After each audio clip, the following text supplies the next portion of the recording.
I hope it's been nourishing for all of you in terms of imbibing something new which will make a difference for the children that you represent from the schools that you come, wherever that is.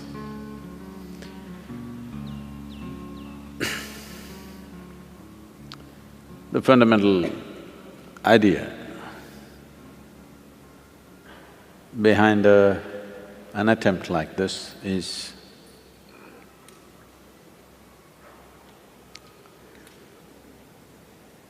when anybody, if you perceive something new, if you learn something new, it's such a joy.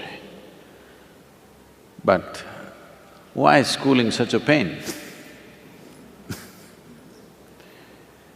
Somewhere, the way we're delivering it, we have not looked at it carefully enough.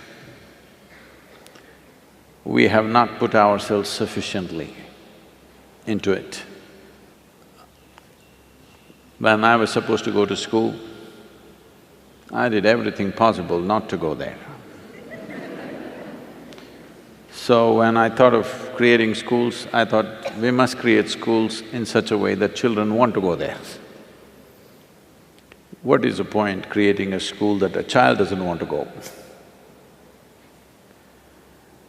So if we have to create schools that a child wants to go, I think the adults need to go to school first.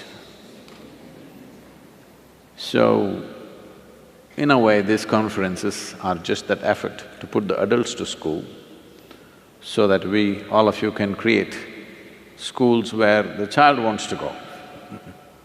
Of all the different manifestations of human beings, the categories are getting more and more. A child is the simplest and the easiest to make them happy and joyful.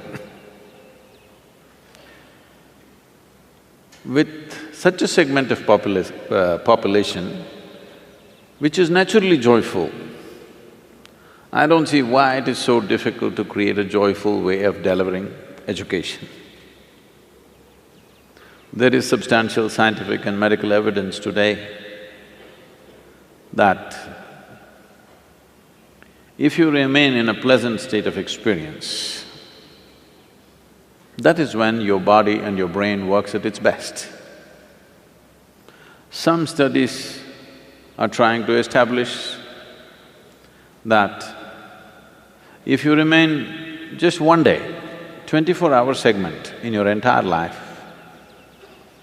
one 24-hour segment, if you remain without a moment of unpleasantness within you, not a moment of agitation, anxiety, irritation, anger, nothing, just joyful. They say, your ability to use your intelligence can go up 100% in a single day. We've always known this by experience, but today there is data, because without data nothing is true anymore. If there is no data about you, that means you're not here. Yes, if you did not register your data into the computer, all of us will think you're not here. So without data, nothing exists. So today there is data that a joyful way of existence will enable a human being to empower a human… it will enable and empower a human being to a very high level of perception and performance. So this is a must. How is the question. There may be many methods, many of you are expert educators, I'm sure you've discussed many things today, I will leave that to you. But one fundamental is, if you are not joyful, you are not going to inspire anybody to be joyful, that's for sure.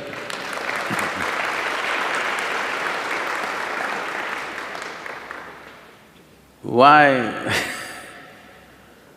I should be telling you this? Because is there anybody here that you have not known a single moment of joy in your entire life? Is there any such person here? You cannot be. Because if you did not have a single moment of joy, you would be dead. You would have no reason to live.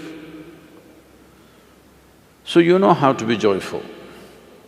I'm sure right now if I ask you, would you like to be joyful or miserable in your life?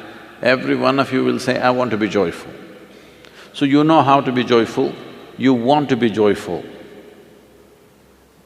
So why do you need a guru to tell you? Yes, Sadhguru, I want to be joyful, but… To kick that butt, you need a guru.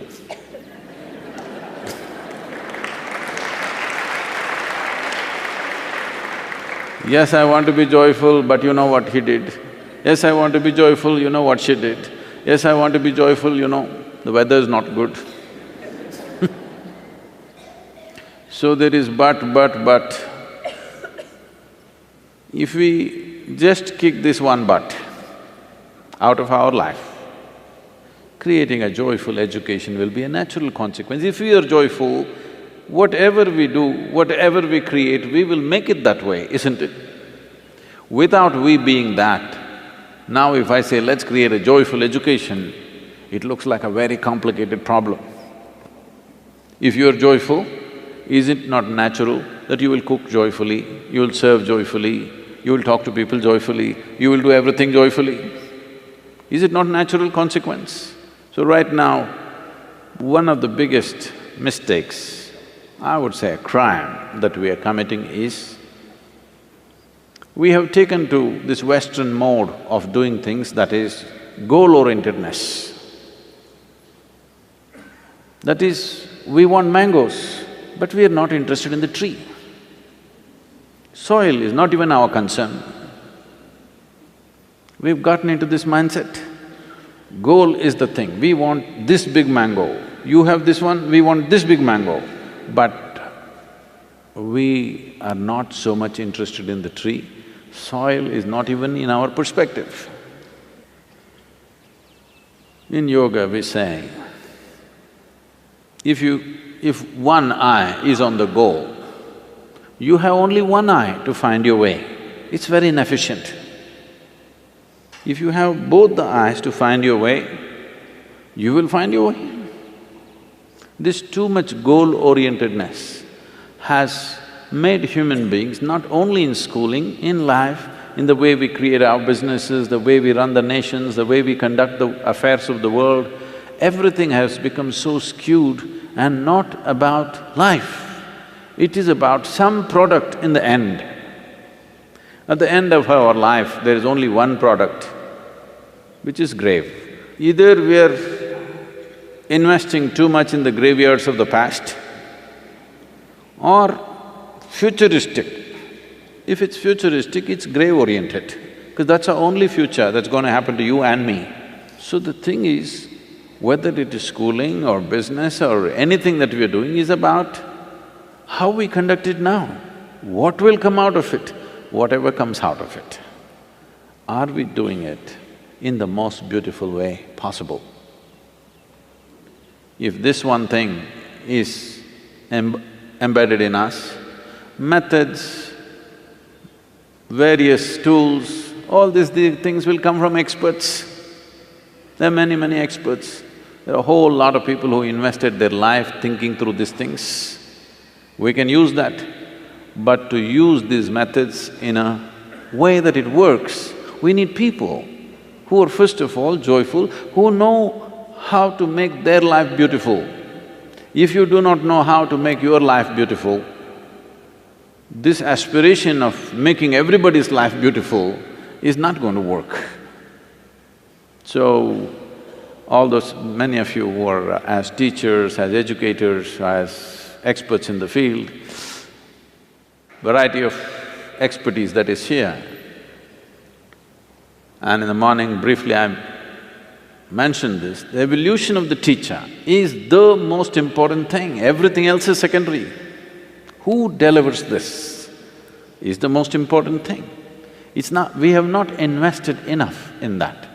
Evolution of the teacher does not mean just more and more tricks about education. As a human being, if the teacher blossoms, becomes a joyful, loving, compassionate human being, above all conscious human being, everybody has to strive for this, otherwise this will not happen. This is not something that will happen because you got a PhD. This is something that you have to work upon yourself. If this process is brought into the teachers, you must see the tradition of this country is this. Usually parents gave away their children to a teacher, an acharya or a guru, took the children totally in his fold because people saw him as an evolved human being, not just a knowledgeable human being, an evolved human being. So they saw that if we leave our children in his hands, in his or her hands, naturally our children will blossom. So this has to come. This may look like, oh, is this possible to train all the teachers? Why not, I'm asking. For the first time, for the very first time in the history of humanity, we have capabilities that no other generation could ever dream of, isn't it? In this country, let's say a Rama or a Krishna or a Buddha are so revered, all right? I want you to look at the reality of this. Suppose a Rama sat here and spoke, the gentle being that he was, I'm sure his voice wouldn't carry to first 50 people, others would sit there and just gape. Yes or no? Krishna, a little more playful, maybe he stood up and spoke little more loudly, maybe 100 people heard. Gautama made simple systems and trained thousands of monks. He made sure a few 100,000 people heard. But today, I can sit here right now and talk to the entire world. Never before this was possible. So we have come to an age, we have come to a time when we can make truth mainstream. Never before it was possible. Krishna spoke only to one guy. How can it become mainstream? It's bound to be fringe, isn't it? Jesus spoke to 12, bound to be fringe, isn't it? For the first time we can speak to the entire world. It is time we make truth mainstream. If truth becomes mainstream, truth means what really works. If I sit here, what will leave me in the highest state of experience is the truth of my existence, isn't it? If every human being knows what is the truth of their existence, that you can sit here in the best possible way a human being can be right now, you don't have to worry about tricks of education. In those hands, every little tool will become a powerful process. In this effort to make educators, teachers and others who are involved in children's education in this country or anywhere else, we want to offer these things to you, simple tools for transformation. Something that you can do with yourself which will leave you in a better place than you are right now. This must happen. It's my wish and my blessing that this must happen. The first question is from Ramesh Balasundaram, and he asks, are you open to the idea of replicating the Isha Vidya and Samskriti model with like-minded organizations to increase impact? There is nothing very unique about Isha Vidya. It is the dedication of the people which has made the difference. It's a simple school, but the people who are managing this, people who are teaching there, people who are doing everything around it, are highly dedicated people. It's the devotion of their hearts which makes it look different.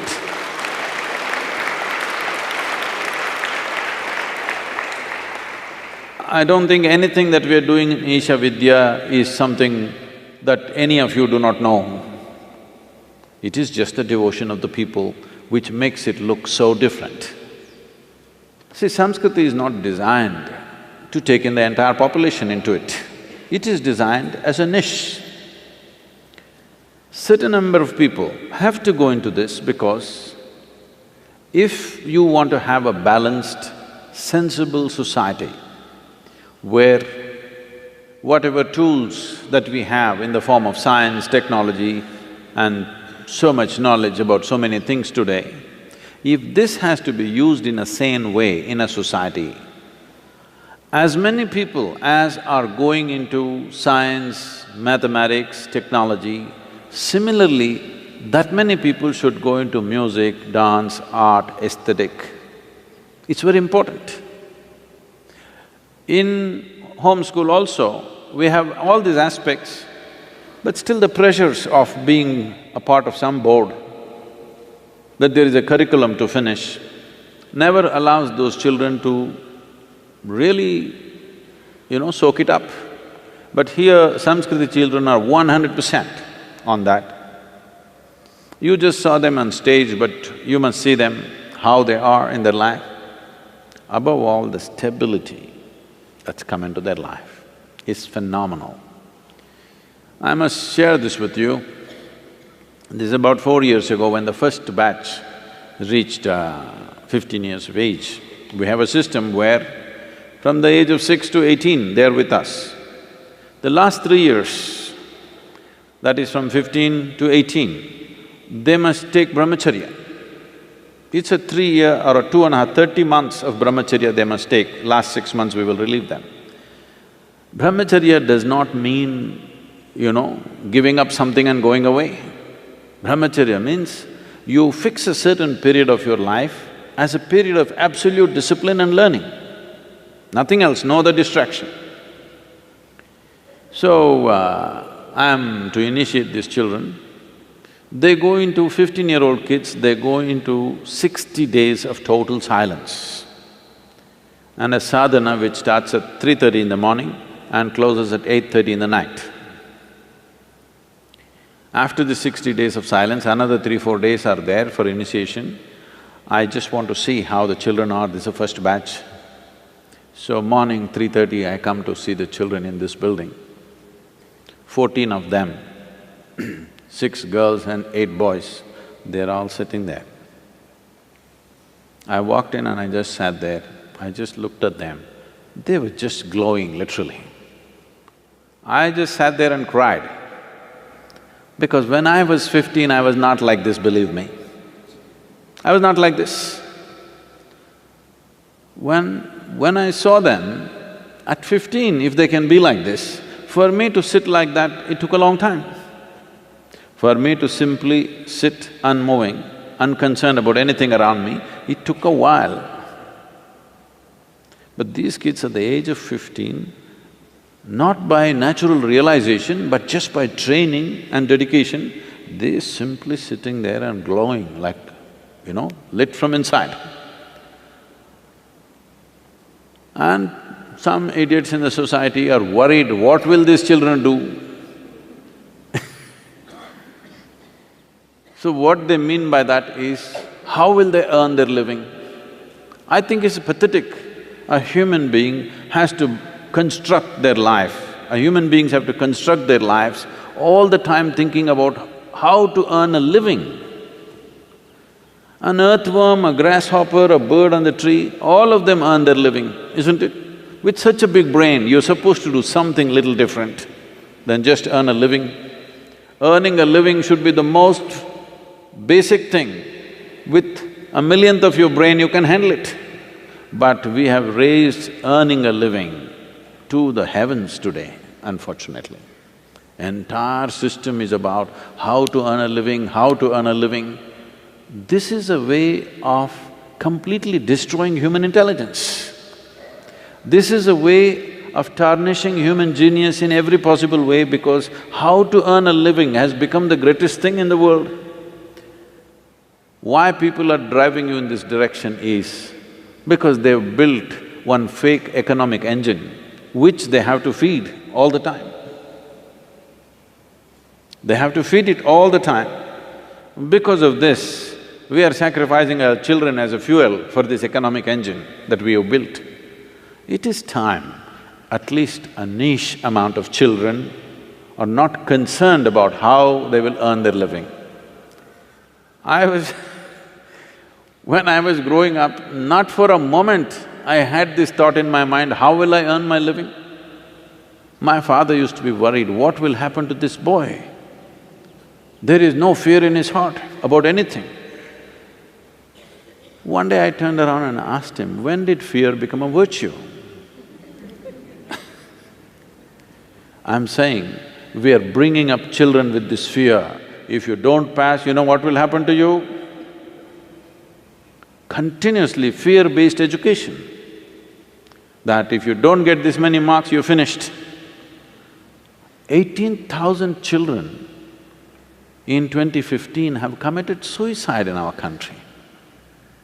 When our children commit suicide, we must know we are doing something fundamentally wrong. There's no question about it anymore, isn't it? Children are fresh life, exuberant life. If children have to take their own lives, there is no worse thing that can happen to your society. I'm asking you, is there a worse thing? Many of you are parents, is there a worse thing than this, that your child less than 12, 13 years of age committed suicide? Can you ever recover from that, I'm asking? This is the most horrible thing that can happen. And this is happening because in our country, 98 is pass mark. Okay Yes, even if you get 98, parents will ask, what happened to the other 2%? So we, as educators, if we are really responsible human beings, we need to turn this around. It's very, very important. And this is a crucial time. All these years, there has been a certain economic depravity in the society where they wouldn't listen to anything. Earning a living was everything. At least we are on a threshold of an economic possibility. This is the time to change the mentality of education. This is the time for the parents and the children to look at it little differently. So can Samskriti partner with other schools? If you want one of those disciplines to be taught, maybe we can look at it in the next few years. But you cannot transform a regular school like a Samskriti. It needs parental total, agreement with the parent that this is possible. I don't think a school like this would happen unless people were spiritually in a state of experience where they want their children to pursue something like this. Right now, we are not able to take the children who are coming in because we are not able to build facilities, and certain forces in the society are filing cases against Samskriti education because these children are not concerned how they will earn their living, that is their concern. The next question is from Dr. Nidhi Rajan. Namaskaram Sadhguru, as teachers who deliver knowledge to children, is it not important for teachers to remain physically and mentally fit? This concept of fitness of teachers is not looked into properly. Teachers need sound body and mind to make a child learn well. I find many B.Ed trainees are physically and mentally not stable. There is no system to address this. Definitely, it's very, very important. If you want to inspire a child, as I said earlier, it is not just by talk. When they look at you, you must be an inspiration, just the way you are. This has to be brought into education system, that teachers are of a certain quality in terms of physical well-being, mental well-being, aesthetics, simple aesthetics. It must be brought into their training because a child is looking like this, he doesn't miss a thing. He misses everything that you're saying, but he doesn't miss anything that you are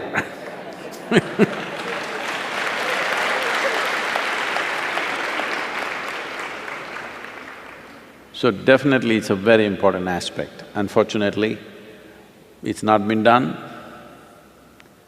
because generally that ethos is yet to be in the society itself, but we have to bring it.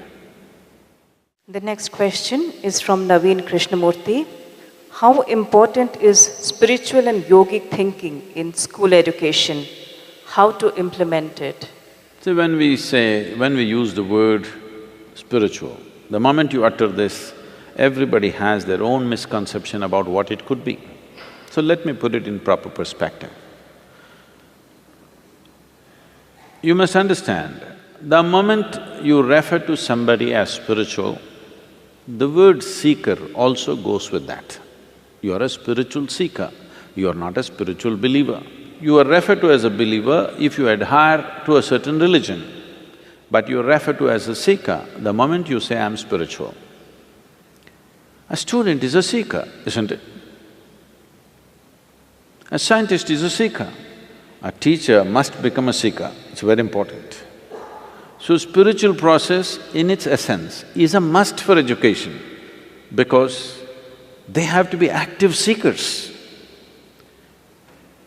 Whether it is physics or chemistry or biology or spirituality, essentially it is the seeking for the truth of the matter in that particular aspect of life, isn't it? What else is education? Education is about seeking truth. Maybe not the ultimate truth, but right now what we are looking at. We want to know the truth about it. We don't want to know some rubbish about it.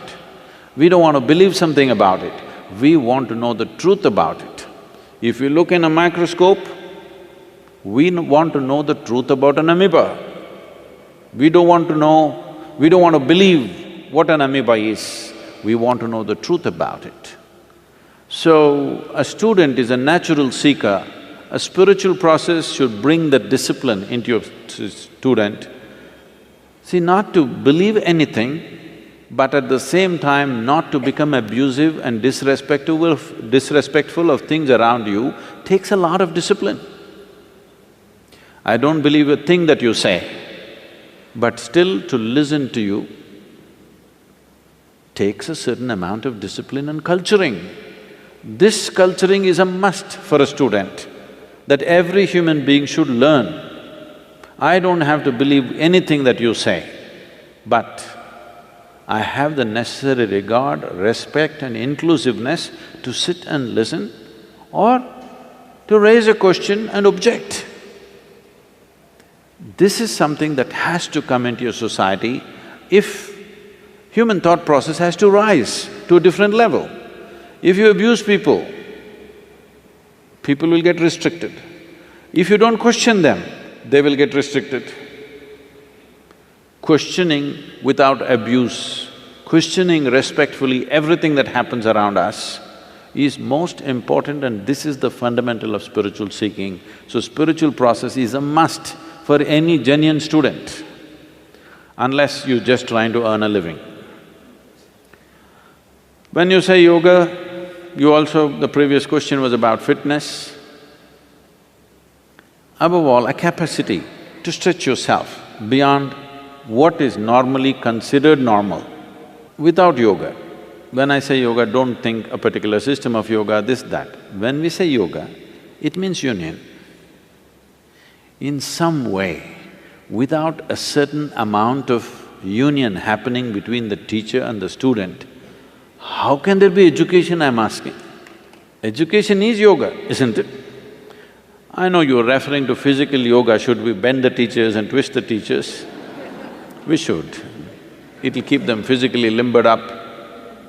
I'm saying, this is true in the eyes of a child. This is true even in your eyes, it doesn't matter what is your age.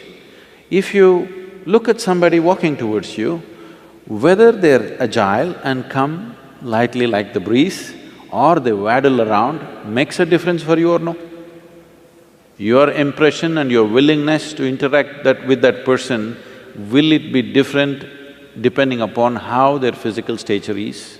Definitely for a child it's important. Teachers must be put through a certain… Why yoga, why not some other exercise? Every other exercise largely, most of the time, needs equipment. This is a simple form. If you have a ground to stand on, you can do it. There is nothing more secular than yoga because everybody can do it wherever they are. You don't need equipment, you don't need instructors, nothing. In the beginning, if you just learn for a week, you can do it by yourself. So in rural schools, a large part of India is still impoverished, all right? It's very important we bring yoga to bring health, well-being, mental agility, everything. I got into yoga for all the wrong reasons, but it worked miraculously well for me, because that is the beauty of this existence. Whatever your intention, if you do the right thing, right things will happen to you. So, the science of yoga is about understanding the body and the mind and how we can get the best out of it, so that your body and your mind does not become an impediment, but they're wonderful stepping stones in your life. Tell me, right now your back is aching, you're sitting like this, a child comes bubbling with enthusiasm, poda. Yes or no? Because a child's enthusiasm and effervescence is such, you need the energy of 10 people in you to handle a child. You need the energy and effervescence of 10 people if you want to handle children in a healthy manner. Otherwise, put them down. That is what will happen. This is not just in school, even at homes it's happening because the parents don't have the energy to manage the child. They just reproduce, but after that they find they don't have the energy to manage a child because he's all over the place. When you have 100 children on your hand, you better be super energetic. For this you need yoga for sure. The next question is from Ganesh. Dear Sadhguru, what is your opinion of teaching in native language versus teaching in English? These 25 or 30 different languages in this country,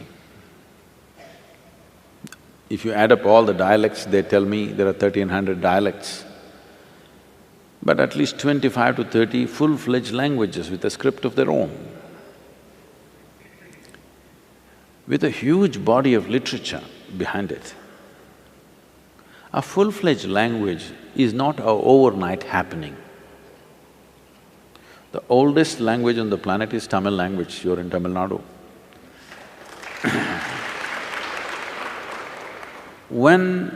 See, language is a very important part of human intelligence.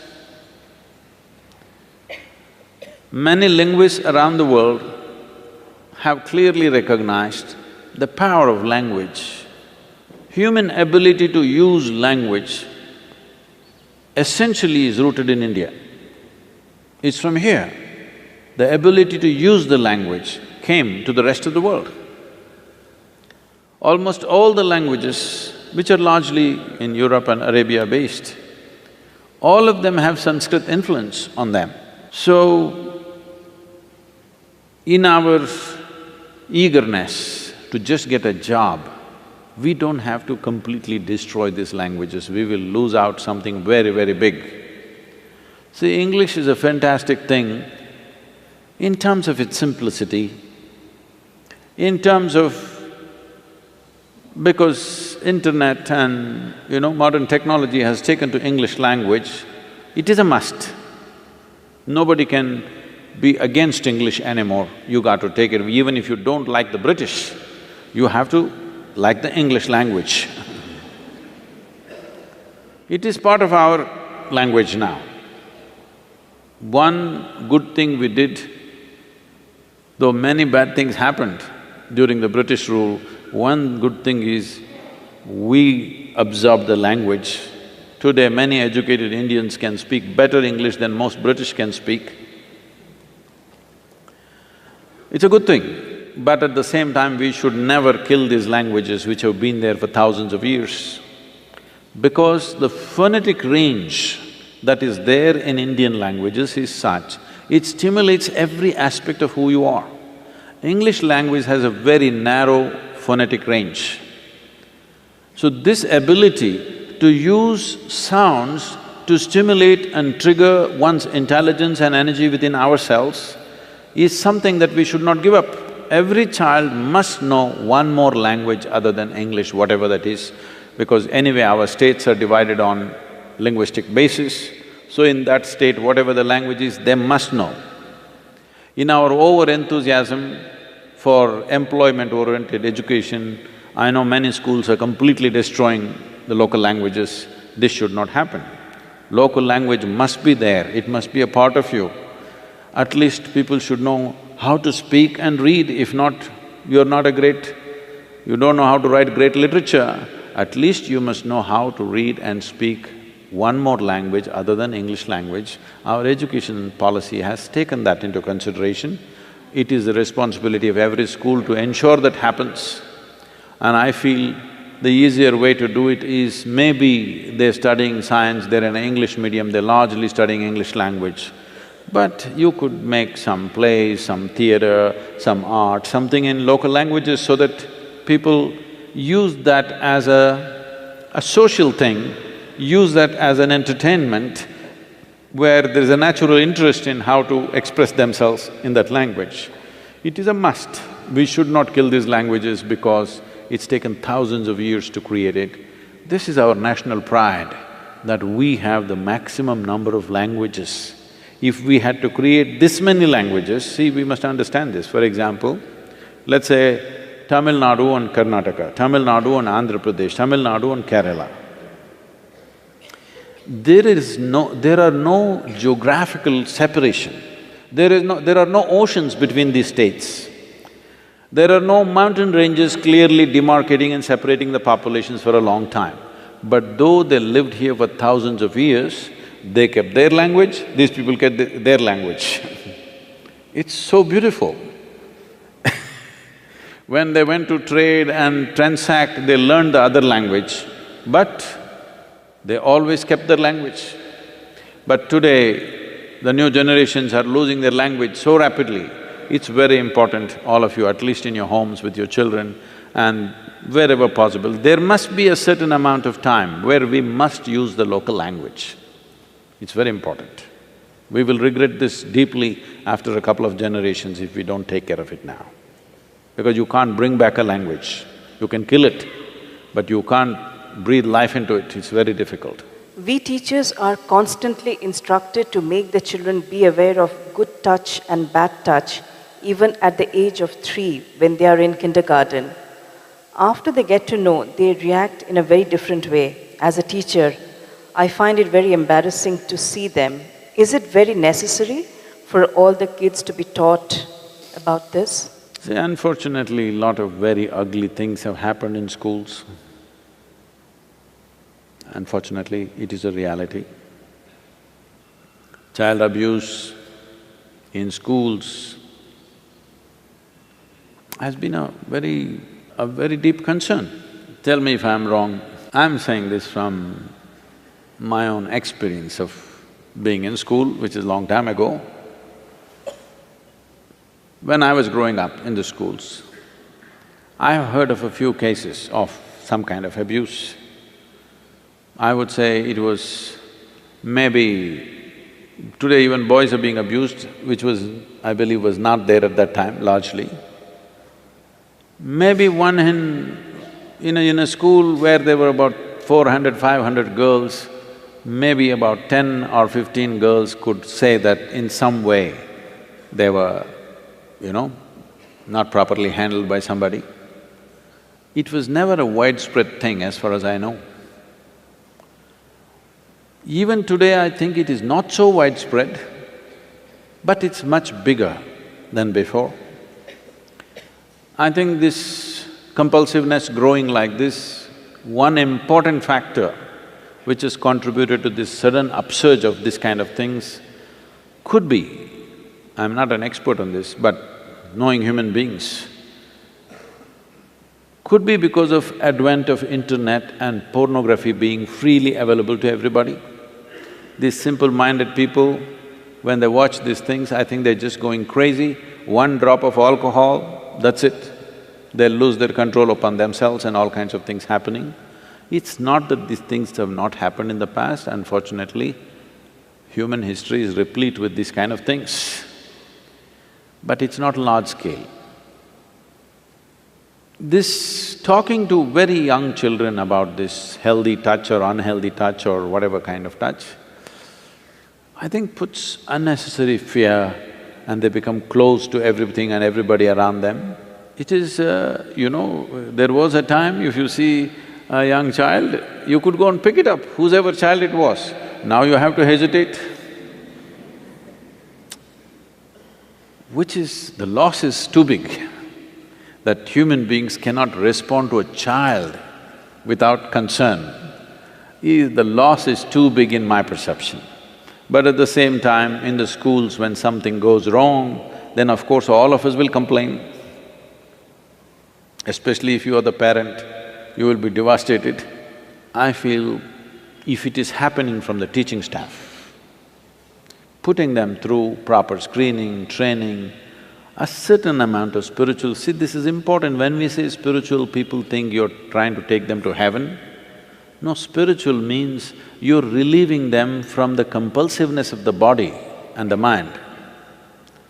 Some amount of spirituality, this needs to happen for people who handle children, this needs to happen to every human being, but particularly because you're handling a fragile life. If all these things are done, will it stop 100%? No. But we can only improve things. We can't eradicate things. This is not some polio or something that you can put a drop and get rid of it. There is no magic wand for all these things. In a continuous, committed way, if we work at it, we can bring down the incidence to a negligible point. But even if it happens to one child, you can't really ignore it. But using that as a basis and poisoning the minds of every child is not in my… in my understanding, it doesn't agree with me. But I understand that those who are running schools, when certain incidents happen, they become hyper this thing and the media glare and the ugliness that happens around that, I have not still figured a 100% solution for that, really. But I feel a spiritual evolution in the teachers' constant effort to do that could considerably bring that down. I have a concern.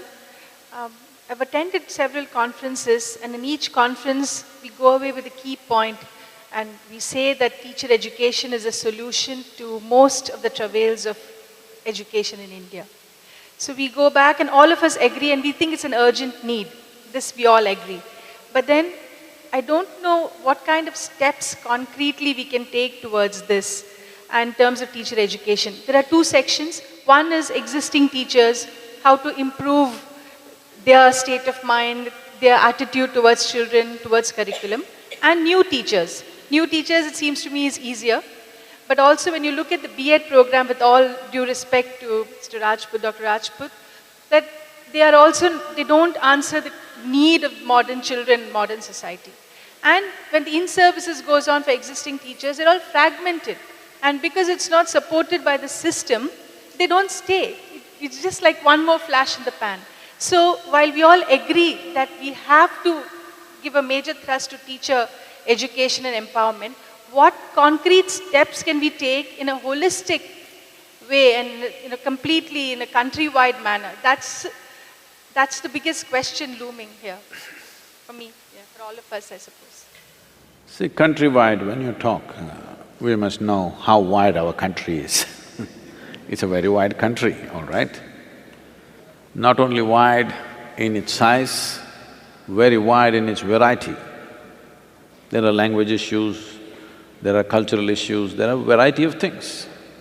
So I don't think we should think countrywide. We can think board-wise. There are different boards, main boards like ICSE, CBSE, whatever. It's very easy to impact them because these boards are sensitive and active and they want to constantly… they're looking for improvement. In these boards, easily it can be brought, but the majority of the children are in the state boards. So then it is statewide. You have to convince the state government. Every state government, at least in Tamil Nadu, I believe, there's a 20-day training for all the teachers every year. So there is an effort, I'm saying. There is an effort from the administration to do that. But what happens in this whatever number of days?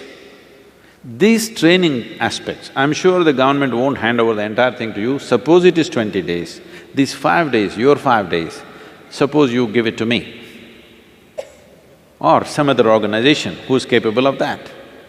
Now, at least a part of the training, an NGO which is competent to run that, which is committed to education, can run at least a part of it Government will not hand over everything because the education department has its own stuff. I don't want to get into administrative issues. But even a part of it, if an NGO conducts, you can improve the quality significantly. This could be a solution. To get the government apparatus to another level or another dimension of quality, that's a very aspirational, I would say. Efforts are there, but it's not going to happen overnight. It's too big a machine to make any decent change in a reasonable amount of time because it's too large a machine. So, some committed NGO, some university, somebody else could take up this training and at least offer a part of the training to this. In this we can include how to have the teacher physically, mentally fit, some meditativeness, some yoga, some various other aspects which will enhance their life, which will benefit them in some way. So the teachers are incentivized to come there. And also in United States, we are doing this with some of the schooling systems. They have credits. So how many credits a teacher earns, how many trainings a teacher has gone to, adds to their credits. If so many credits means adds up to their increments in their salary. These are policy decisions, we can't change them, but bringing an NGO or a university or a certain schooling system which is successfully functioning right now can take up a part of the training and make a difference. Namaskaram, Sadhguru. So, I'm saying that the idea of competition is so much ingrained in our minds, not even at the school level, but even at the postgraduate level or any aspect of our lives, that it creates a lot of unnecessary stress. So, what can be really done about this? If you're incompetent and you're in competition, you will feel stressed.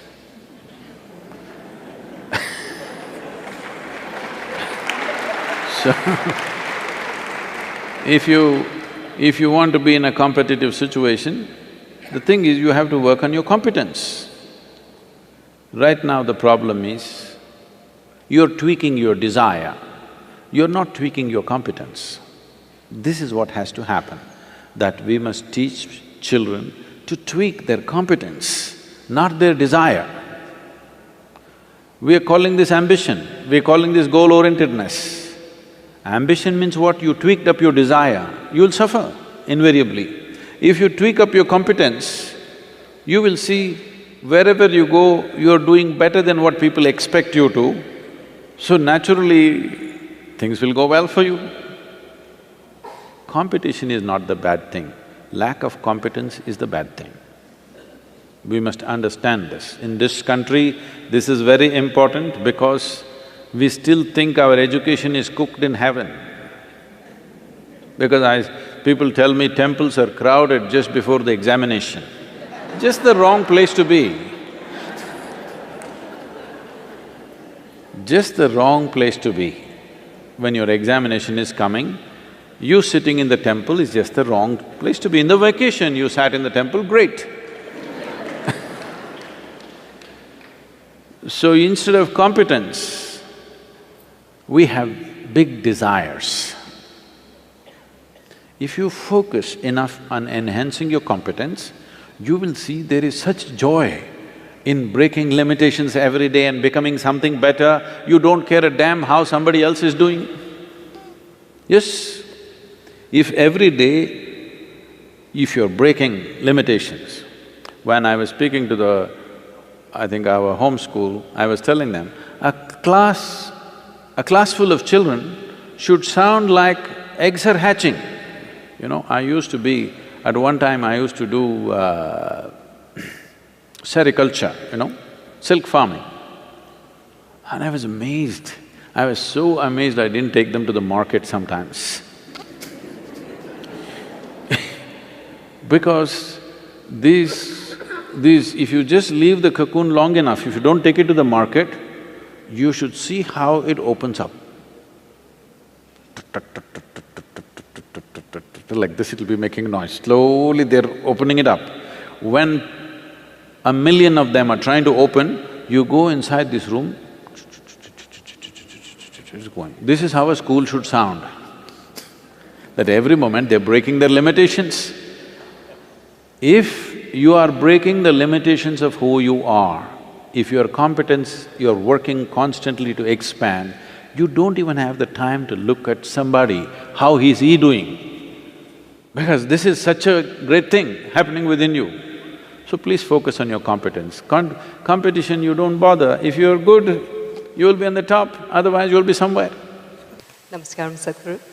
I'm glad you brought up the topic of natural resources. And if you look at education or even natural resources, especially in the rural sector, it comes directly under the purview of the government. And unfortunately, as you rightfully said, it's not easy to dent the system and get them to realize what is actually needed for the betterment of the nation.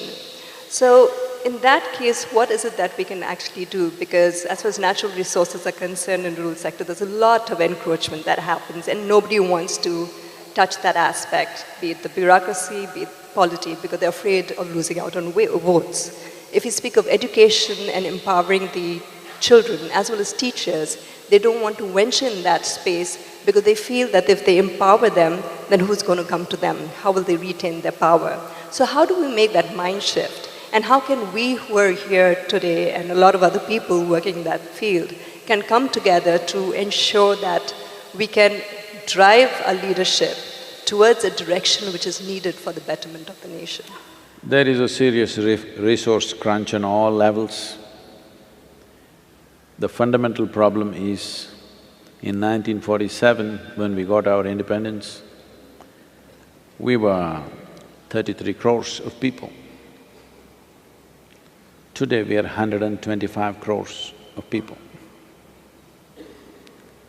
That's a 400% increase in 70 years.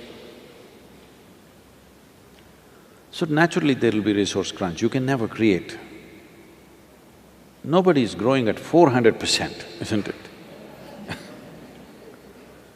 So you can't grow anything at 400%, so obviously everybody will have less and less as time goes by. But of course there are fertility clinics running busy in Chennai and everywhere. That's another matter. Another important aspect is, this is the bane of democracy. I mean, I'm not saying we should leave democracy and go elsewhere, there's no other option, we have to stick to it and see how to make them responsible. But when you give somebody just a 5-year mandate, in that last 1 year goes in election. In between, of course, there are 3 states election, that another 1 year goes. So after all, you're giving him a 3.5 year mandate. When somebody has only 3.5 year commitment to what they want to do, none of the long-term goals will be taken into consideration. Only short-term goals will be taken into consideration, it's a natural outcome of that. There was a time then where a king ruled for 25 years or 30 years. Now in his time, whether that kingdom prospered or went down, people could make a judgment. In 3.5–4 years, making that judgment itself is not fair. A nation of this size, how can any man, even if a Superman comes, how can you turn everything around and make everything beautiful and wonderful in 3.5 years' time? 125 crore people, diverse people. I'm saying, it is a dichotomy in which we are. We cannot go into any other mode of governance other than democracy. There is no other way for us. At the same time, how to make it worthwhile for the person who occupies that seat to invest in long-term goals. If he invests in long-term goals, he loses his election for sure. So obviously, people are not able to recognize what is our true well-being. If you give them something free, they think this is great. This has been happening since, I think they started in 80s. Suddenly they started at that time, the rice, the rice we eat used to cost 12 to 15 rupees. In Andhra Pradesh, I think that's where it started first, they started giving it for 1 rupee, 1 rupee 1 kilogram. Who pays the remaining 14 rupees? Nobody knows. I'm saying, even a rural housewife knows if I have 10 rupees, I can only buy 10 rupees worth of goods, isn't it? That much economics everybody knows. You don't have to be a PhD. Everybody knows we can only spend what we have. You cannot spend what you don't have, isn't it? So still I think we need to educate the citizenry that they can understand. If a political leader talks about long-term goals, people can understand this as, oh, this is our well-being. Right now the electorate does not understand that. So naturally the leaders try to do those shortcut methods where none of the long-term goals get addressed, unfortunately. So ecology, education, all these things are back burners because they won't win you votes. After all, a democratically elected leader is always thinking about votes, you can't blame him. You can't blame him, isn't it? I'm telling you, if you were in the game, you wouldn't be thinking of the vote, you would, isn't it? So we need to educate the people what is a true well-being, what is a sham of a well-being. This must come to the hearts of people, then they will also have the opportunity to focus on long-term goals. Any long-term goal means, whether it's an individual life or the life of a nation, any long-term goals means short-term sacrifice. We must understand this, always.